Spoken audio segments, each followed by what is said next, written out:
A group of motorcyclists is promising to revolutionise a hospital service which can help save the lives of babies who are born too early.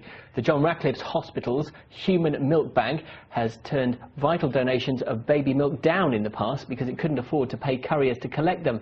But now the bikers who already deliver blood for free have volunteered to pick up baby milk as well, as Nikki Mitchell reports.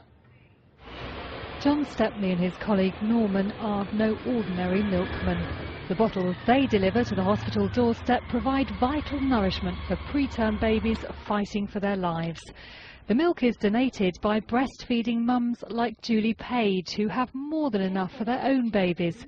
Julie was inspired to do so after her own son Joseph, who was tiny when he was born, was given donated milk. It's nice to be able to repay the help that Joseph got for the first couple of days of his life.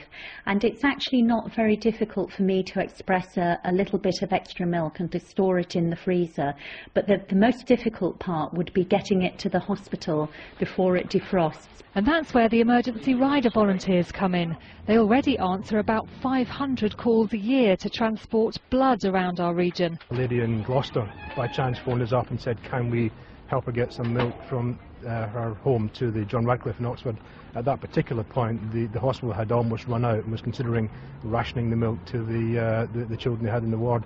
And we responded immediately. And as an organisation, we've adopted it now as a standard offering for the hospital. The tummies of preterm babies are so vulnerable that those who are not fed human milk are 10 times more likely to develop a potentially fatal bowel condition.